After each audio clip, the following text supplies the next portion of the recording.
Ele enfrentou pressões, carros defeituosos e desafios além da pista. Mas até onde a coragem de Ayrton Senna conseguiu levá-lo? O preço que um ídolo pagou para mudar a Fórmula 1 para sempre. Veja o que o Cabrini falou. O que acontece é que em 94, em 93, aliás, em 94 morre o Senna, em 95 o SBT... Você estava onde na morte do Senna? Você estava no... Em Imola. Você estava lá? Tava. Eu anunciei a morte dele, né? Como que foi? Porque eu estava em casa, eu lembro, era um domingo e tal. Inclusive a frase que eu usei, as pessoas lembram até hoje, uma notícia que a gente jamais gostaria de dar, morreu Ayrton Senna da Silva. É porque quando acontece um acidente, ninguém sabe direito o que aconteceu. Onde você estava? Para você chega como a notícia? Olha, alguém está em campo? Aquele fim de semana, foi um fim de semana, isso, eu vou tentar resumir aqui, isso é um dos capítulos do livro, né? Mas enfim, foi o fim de semana mais diferente, mais nefasto de toda a história da Fórmula 1, porque na sexta-feira você teve o acidente do Roland Ratzenberger. Exatamente. Aliás, desculpe, na sexta-feira você teve o acidente do Rubens Barrichello. Ah, esse eu não sabia. Na sexta-feira você teve o acidente do Rubens Barrichello, um acidente extremamente grave.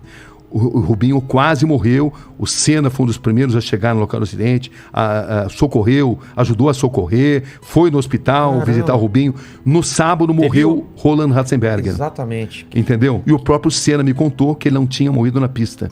Que ele não tinha morrido no hospital, mas sim na pista, que ele morreu na pista. Aquilo abalou ele pra tinha caramba. sido contado uma mentira, porque pela lei italiana, quando acontece o que eles chamam de sinistro, o evento tem que ser automaticamente suspenso.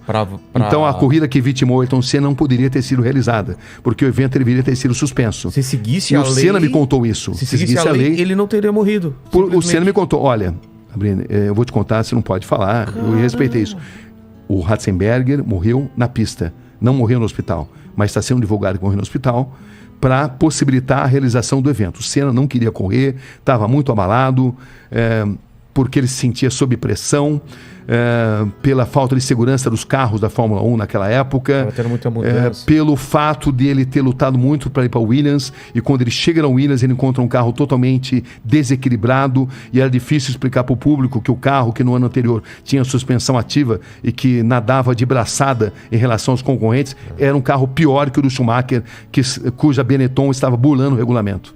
Estava burlando, usava artifícios tecnológicos não permitidos pelo regulamento. E era difícil para ele poder explicar tudo isso. Então ele estava profundamente assim abalado, foi obrigado a fazer mudanças no carro, improvisadas, porque ele não se sentia bem no cockpit, ele não estava confortável, por uma reunião de fatores, e o fato é que o Senna quase desistiu de correr naquele fim de semana por todos esses elementos, né?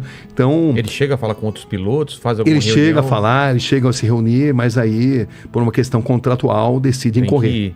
Decidem que tinham que correr. Então você tem aquela célebre imagem dele que está totalmente contrariado. E contrariado também porque ele tinha um carro inferior ao do rival, no braço ele conseguia as pole positions, ele não tinha marcado um único ponto, era a terceira corrida da temporada. Nas duas anteriores ele não tinha feito um único ponto, que tinha sido no Brasil, em Aida, no Japão.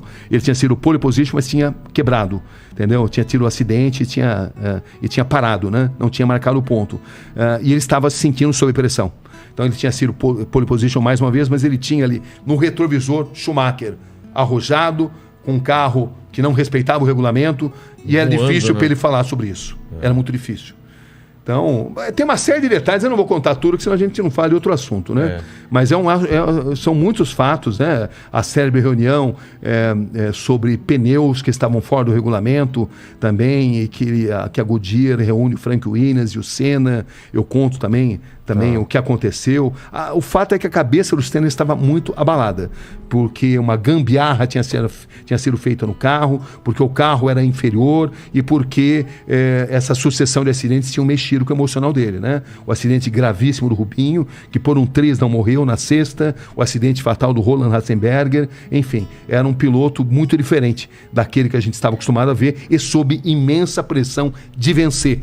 Total. Porque patrocinadores pressionavam, a torcida pressionava, o mundo pressionava, porque ele era o melhor piloto. E ele não sabia como explicar, como falar para a opinião pública a situação que ele estava vivendo. Como é que ele vai explicar com um carro que no que ano era passado não dava nem graça, né?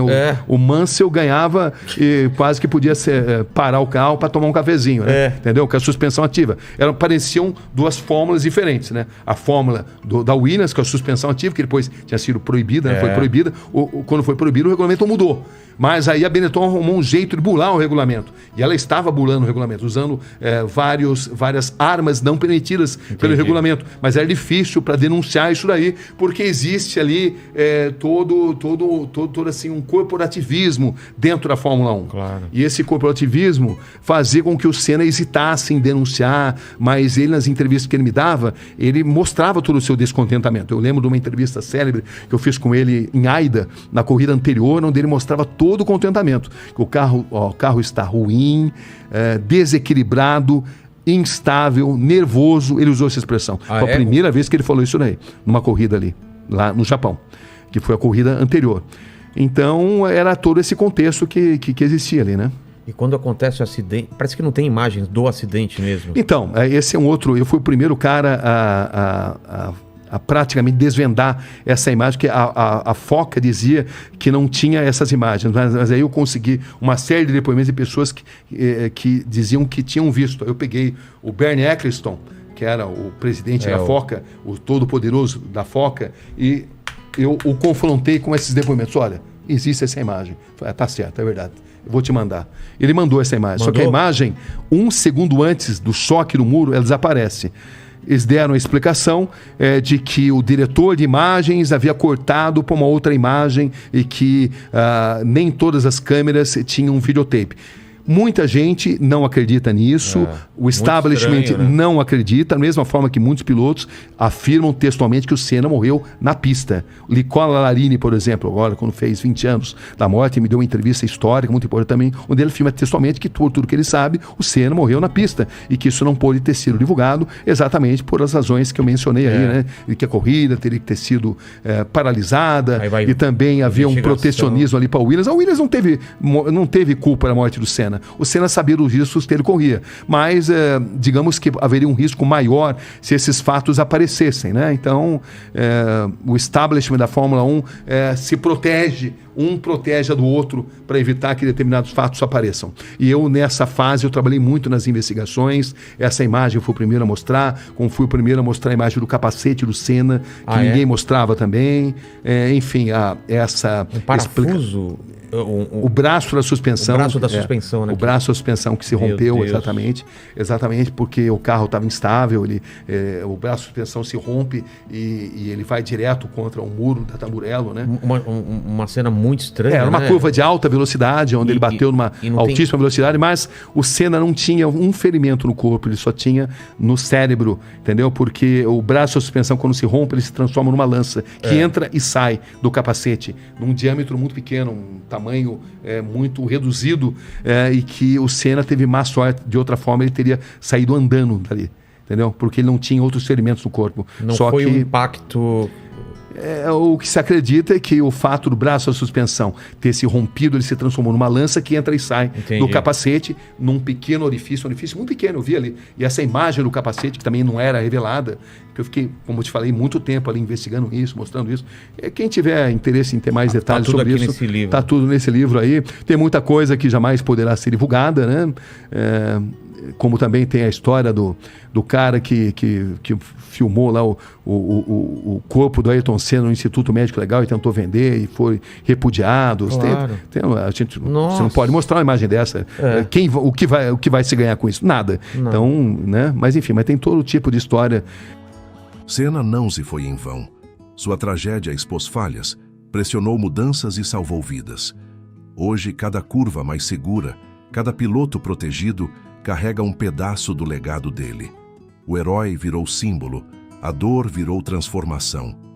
E a eternidade. Essa Ayrton já conquistou nas pistas e no coração do mundo.